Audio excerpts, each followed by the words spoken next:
Pro Group Management. Workers' comp that works for you.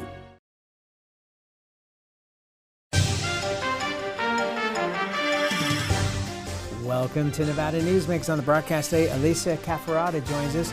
She is chair of the Nevada Women's Lobby, and she's here for the whole show on an all-new Nevada Newsmakers. Big R is Northern Nevada's #1 Golden Fire wood pellet supplier. More heat, less ash, 100% natural, and no additives. And there's only one place that stocks this many wood pellets, and that's Big R in Sparks, Winnemucca, Fallon, Fernley, and Lovelock. A river of wood pellets at Big R. Carson Valley Inn, it's your place for the good times. Carson Valley Inn.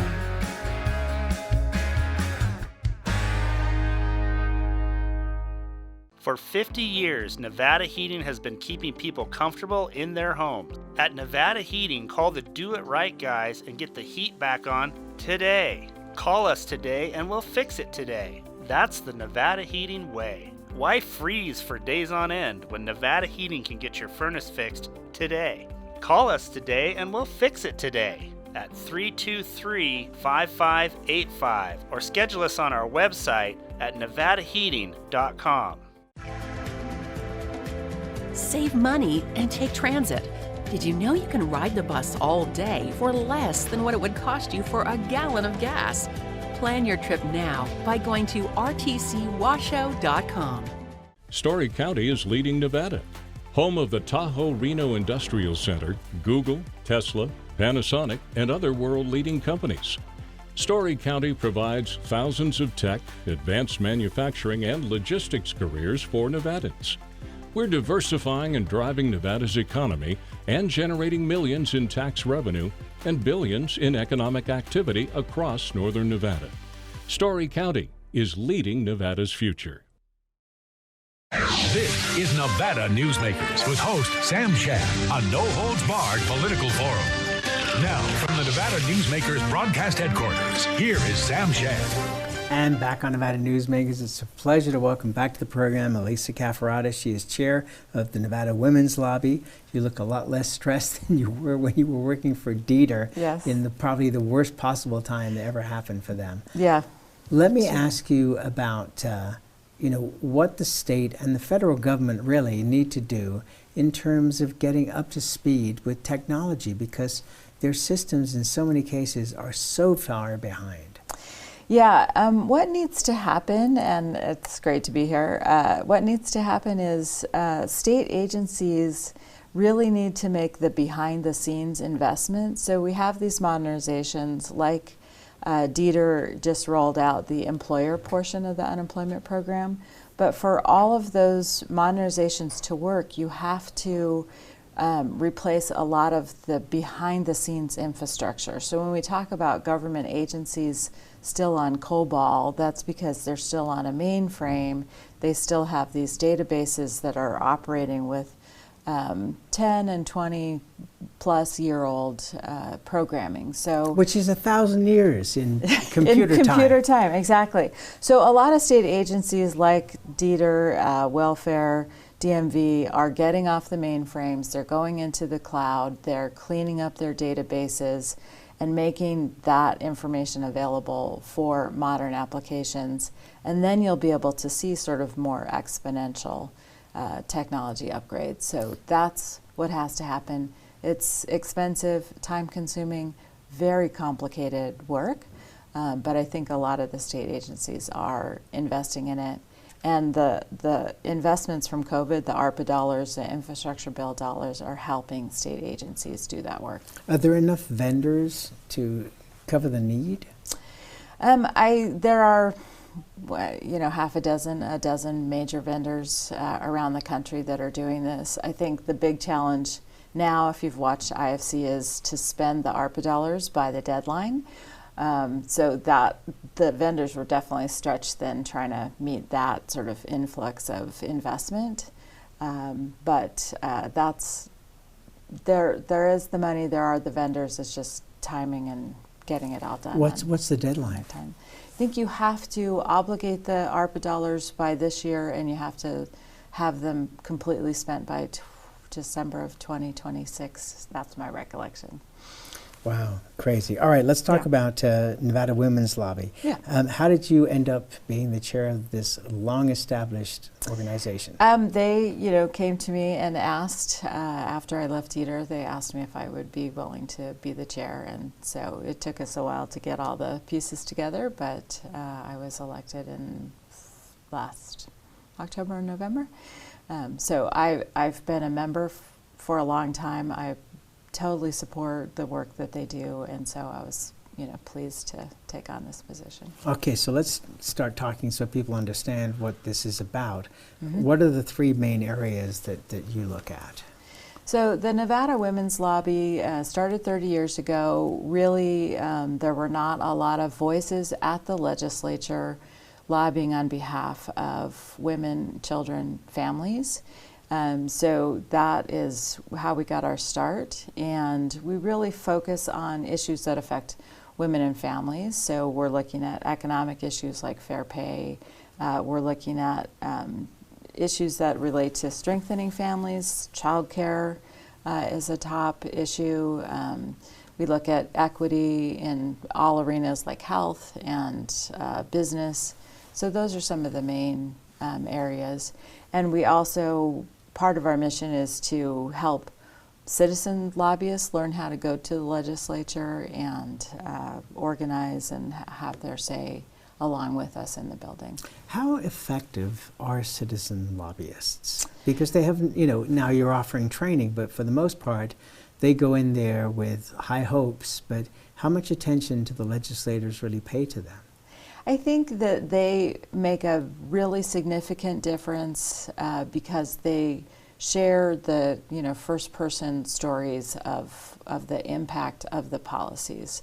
So there's a lot of laws, there's a lot of technical elements, some of the healthcare stuff I've worked on over the years. Once you start talking about health and insurance, it gets real technical. But then the citizen lobbyist comes in and says, this is what happened to my family. We couldn't get insurance, or I couldn't get birth control, or whatever the case may be.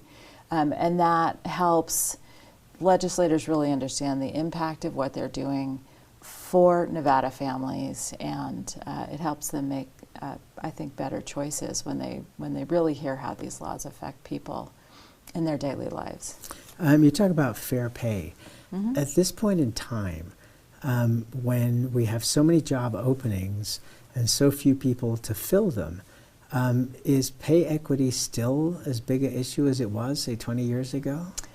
It's not as big an issue as it was 20 years ago, but it is still definitely an issue. And one of the things that the data tells us is that it's, you won't find two people who have the same job title getting hugely disparate pay. I mean, it's generally that has caught up in a lot of ways.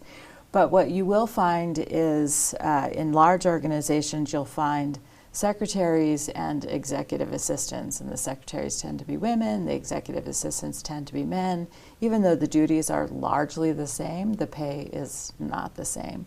Same with housekeeping versus janitorial staff. So that's where you kind of start to see these inequities, and they really are at a level where they impact people, hugely, because they're at the lower end of the wage scale, so it makes a significant difference.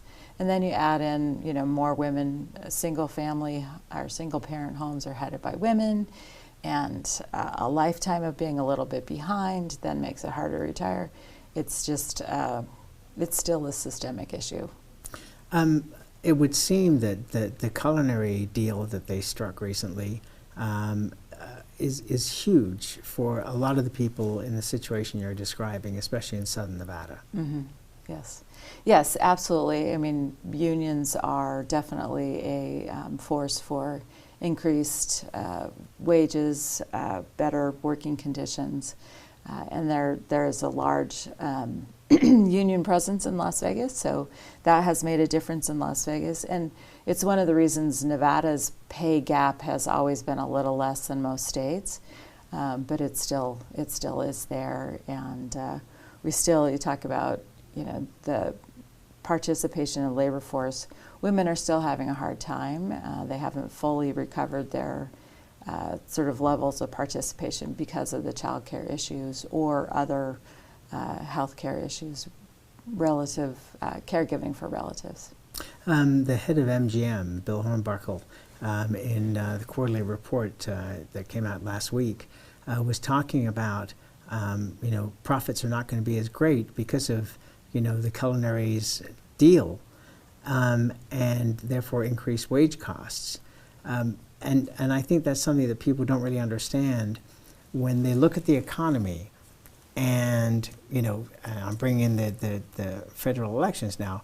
The Biden plan is not seen as being effective, even though in a lot of ways it has been very effective economically, because people go to the grocery store and the cost of a package of bacon is, 30-40% higher than it was.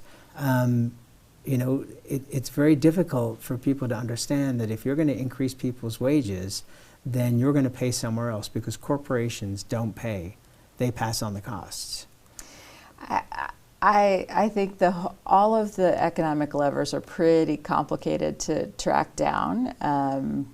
Corporations have been making pretty healthy profits for quite a bit now, and so I was just listening to a story about how corporations can't just raise prices anymore without regard to losing customers. So it's those days for corporations are not here anymore.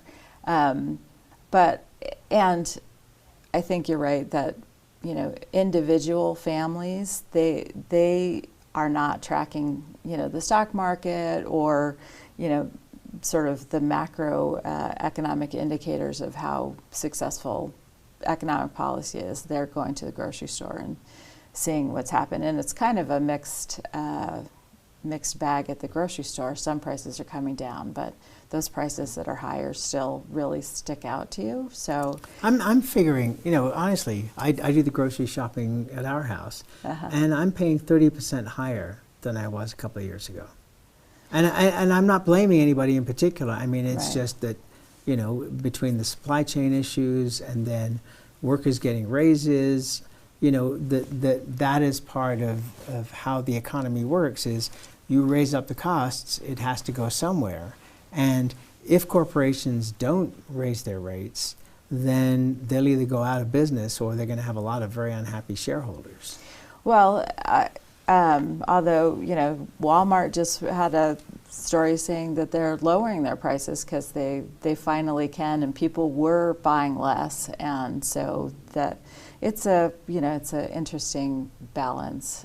But I don't think that paying women and people fair wages is really going to be detrimental to the economy, because once you pay people a living wage, then they can take care of their family, and you don't have to subsidize workers at some of these companies with food stamps. And so I think pay equity and living wages is something that's worth advocating for. Oh, sure. In any case. It is shocking sometimes to see major corporations whose pay scale in Nevada means that their employees, or at least a portion of their employees, are collecting some of these benefits that you would be surprised because of how successful these corporations are.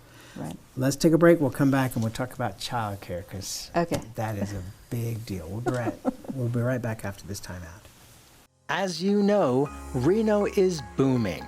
Toll's development company is helping it grow with insightful design and development, building community with every project, adding beauty, adding excitement, emphasizing our shared humanity.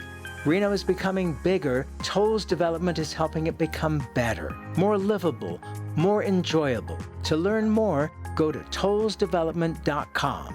tollsdevelopment.com. Retail's impact on Nevada's economy? Enormous. 8,600 businesses, large and small. employing 145,000 workers.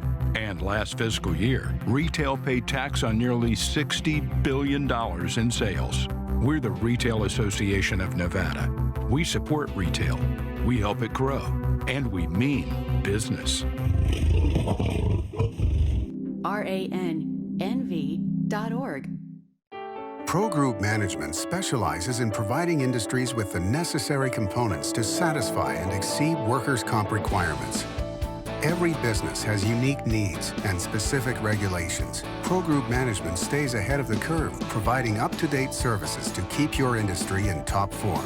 Discover how we simplify your tasks, improve efficiency, and reduce expense to keep you moving in a positive direction. Pro Group Management, workers' comp that works for you. Early in the morning or throughout the night, professional truck drivers are on the job, serving you, safely moving freight that's crucial to our economy. From the oldest industries to our newest innovators, from the exotic to the everyday, trucks are everywhere, moving everything. Never afraid to embrace a future that makes Nevada and our nation stronger. Trucking moves America forward. This is Nevada Newsmakers. And back on Nevada Newsmakers, we continue our conversation with Elisa Cafferata. She's the chair of the Nevada Women's Lobby. And you have brought up earlier one of the key issues that you deal with is childcare.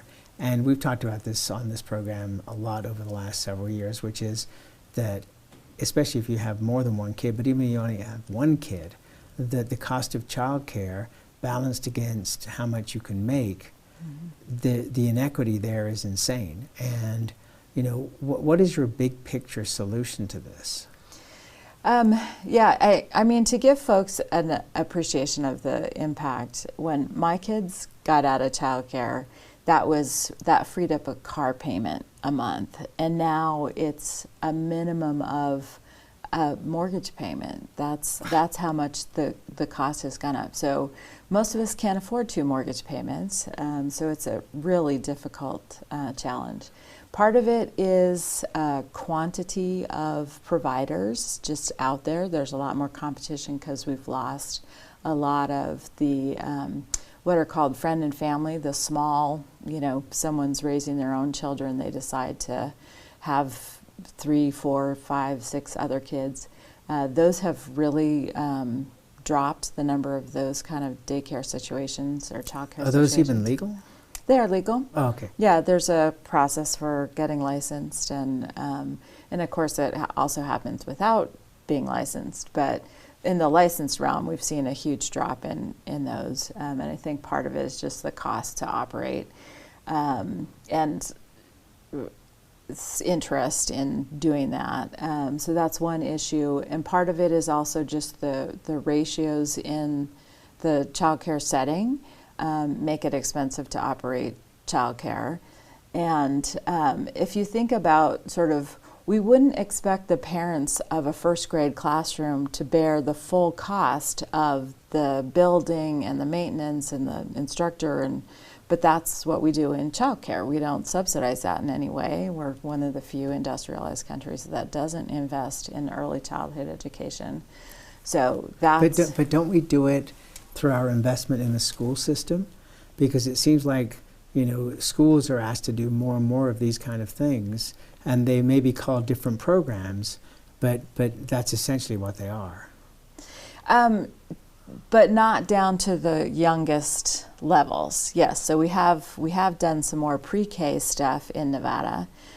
So my super big picture solution is a year of maternity and paternity leave, or parental leave of some kind, that's covered by some combination of tax incentives and employers kicking in. So that covers the first year of care, and then universal kindergarten in the school system, and then you only have a couple of years of early childhood education that you have to cover. So if we could just make that number of years that we have to invest and the parents have to cover that cost, that would make a significant difference for families. The question that immediately pops into my mind, being a small business owner, is small businesses, you know, would have such an incredibly difficult time if you had employees who were suddenly, whether with pay or not, given a year off to do this. And I mean, I'm not saying that it's not a worthwhile investment, but it's just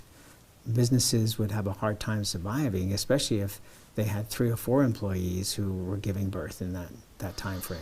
Right. I get that it's a completely different sort of economic investment and model, but investing in families is actually good for the economy. And the more, especially those first 3 years are critical for children's development.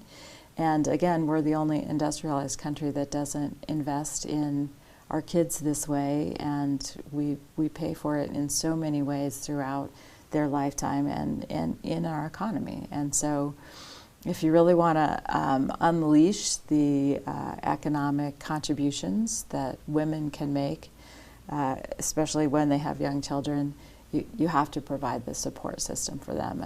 And I think that you would see a net positive to our economy. Well, we certainly need more people working because, and especially in a state like Nevada, we never have enough good people for all the jobs that are open. And so anybody who wants to work their butt off can have 2, 3 or more jobs because they're needed. So certainly from a workforce point, that makes a lot of sense. But like with everything else in the state of Nevada, it's a question of dollars. So let's take another break and we'll be right back after this timeout. What do you count on? You count on your power every day. At NV Energy, we've always powered what's important to you. But we're not looking at the past. We're focused on the future. While our standards are high, our rates will remain low. And our commitment to renewables isn't just meeting standards, but leading the way. Because you can count on more than just your power. You can count on the company who brings it to you. That's our promise. You can count on it. The Nevada Builders Alliance has been protecting the interests of the construction industry for over 50 years. Our programs save members thousands of dollars every year and allow them to provide much-needed benefits to their employees. Our industry also allows Nevada to grow. If you're thinking about a career in the construction industry, reach out. And if you haven't thought of a career in construction, what are you waiting for? We are the Nevada Builders Alliance. Imagine a magical garden that feeds Carson City's hungry and homeless, teaches our high school students agriculture, creates hanging floral displays to beautify downtown, and yet charges nothing. It's not magic. It's the Greenhouse Project. It's real, it's growing, and it needs your help. Go online to carsоncitygreenhouse.org so together we can grow it forward.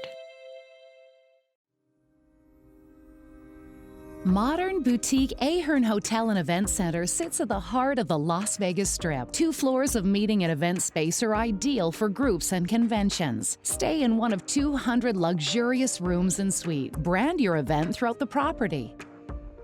Flexible event spaces make for easy planning and personalization. Take over the entire hotel with a full buyout option. This is Nevada Newsmakers.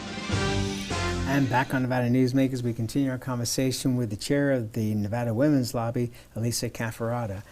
So, question for you, a riddle. What does Taylor Swift, Beyonce, the Barbie movie, and Marlene Lockhart have in common? They're all amazing powerhouse women. Okay, great answer, great answer. We talked about the Barbie movie and Taylor Swift and Beyonce in our letter to folks, letting them know we're doing our gala on April 18th. This is at the El Dorado. At the El Dorado, honoring Frankie Sue Del Papa, who is definitely an iconic, powerful woman. Former Attorney General of the great state of Nevada. Yes, and we talked about what an amazing year 2023 has been for women, and you had these just absolutely record-breaking concert tours from Beyonce and Taylor Swift. You've got the Barbie movie, which is one of the highest grossing of all time. And it was a great movie. I watched the movie. It was a great movie. I learned a lot. I think we all did, and it sort of proved the point that women can be economic powerhouses. And there's some discussion that, you know, the Taylor Swift and Beyonce tour kept America out of the recession we all thought was coming, and provided that soft landing that we got. So women can achieve at these phenomenal levels, and at the same time we do see these inequities that we need to address in our community and make sure that that economic success and ability to achieve your dreams is, you know, made available to Nevada women and families. Okay, so if people want to get tickets to this, they just go to the website, they can sign up there? Yes, NevadaWomen'sLobby.com. All right. Well, and I had to mention Marlene Lockhart just because she's awesome. She was our lobbyist for many, many years, and an iconic and an amazing woman in her own right, and she was honored at the last gala. Yes, well, and Chief of Staff to Governor and Senator Bryan. Yes. And yes, if you go back through Nevada history, it's been a pretty remarkable career. Yes. That's where we have to leave it, but you know you're always welcome. Thanks. And we'll be right back. We're at Tamarack Casino at Nevada Steak with Chef Mike Mahoney. You have fabulous food here. This halibut is extraordinary. The halibut was awesome. It was fun to cook. You get a nice sear on top, and then we base that with a little bit of butter and garlic and herbs and stuff. It's fabulous. It's a lot of butter. It and is. It looks really good, and it tastes even better. I'm trying this, which is the crab cake. You've got this crispy coating on the outside. What is that? Actually, that's cornflakes. Huh? Cornflakes. Really? Yes, sir. The crispiness of the cornflake just adds more crispiness to the already, you know, crispy crab cake. It's awesome. It's my favorite, and I'm a crab cake fanatic. Okay, this I just tried for the first time. It's ahi tuna in a whole different way. Ahi tuna, it's a tuna tartare. It's ground up. We mix it with a little bit of spicy mayo, a little avocado puree, and our house-made ponzu sauce in there as well. It tastes to me like sushi without the rice. It's got all the flavorings, but it's absolutely delicious. Yeah, it's amazing. All right, ribeye steak. Ribeye steak, classic. Harris Ranch, certified Angus beef. You can't go wrong with a good steak here. No, and that ribeye is particularly good. Again, we tried that earlier. It is fabulous. Yeah. The wedge salad. I love a wedge salad that comes with a giant hunk of bacon on it. So you've got healthy and you've got bacon. A little bit of indulgence. Yeah, a little indulge. What's great about this one is the bacon is cooked fresh to order for every single salad, so it's nice and hot. Folks, you've got to come to Tamarack, the casino in South Reno. It is a fabulous place to begin with. It's made even more fabulous by Nevada Steak and your great food. Thank you for inviting us, and we will be coming back over and over because I'm in love with this tuna, I'm in love with the crab cake, well, the ribeyes, well, the halibut. It's all good, folks. Just about everything.